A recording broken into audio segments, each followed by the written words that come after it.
بسم اللہ الرحمن الرحیم۔ السلام علیکم بچوں، امید ہے آپ سب خیریت سے ہوں گے۔ جماعت سیمم، مضمون اردو۔ پیارے بچوں، آج تاریخ ہے 21 مئی 2021، دن جمعہ۔ سبق نمبر 5، موسم کی بات، نظم، عنوان مشقی سوالات، لیکچر نمبر 4۔ تدریسی مقاصد، مشقی سوالات پڑھنے لکھنے سکھانا۔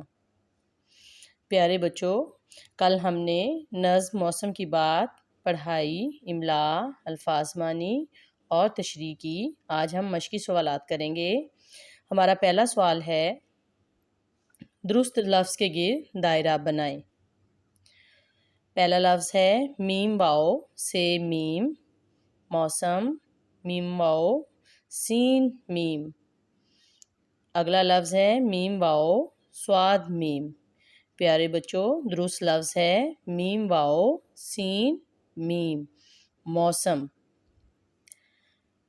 اب آگے دیکھیے، حلقان، ہے لام کاف الف کا نون، حلقان۔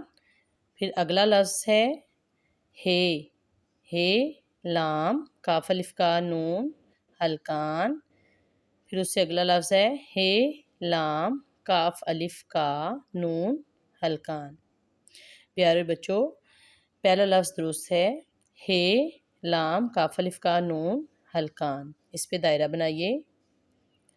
نمبر 3، بولند، بالند، بلند۔ درست لفظ ہے بلند۔ آخر والا لفظ درست ہے، اس پہ دائرہ بنائیے۔ اب ہمارا اگلا سوال ہے، حروف جوڑیں۔ میم واؤ سین میم، جب ہم اس کو ملائیں گے تو لفظ بنے گا موسم۔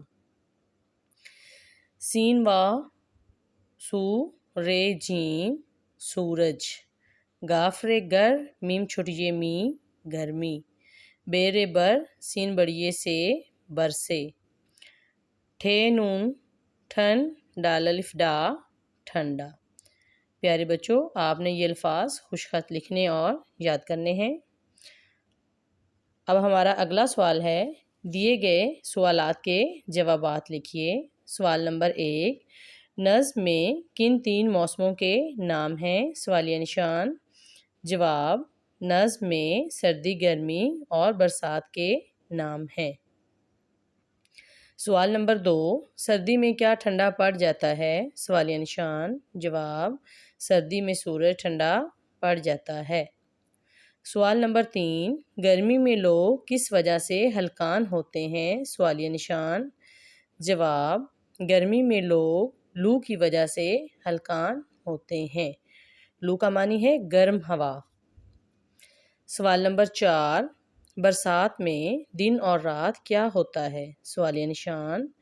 جواب، برسات میں دن اور رات بارش برستی ہے۔ پیارے بچوں، اب ہم مرکزی خیال پڑھیں گے۔ اس نظم میں شاعر نے موسموں کے بارے میں بتایا ہے۔ جب گرمی کا موسم آتا ہے تو بہت زیادہ گرمی ہوتی ہے، سردی کے موسم میں بہت زیادہ سردی ہوتی ہے، اور برسات کے موسم میں دن رات بارش برستی ہے۔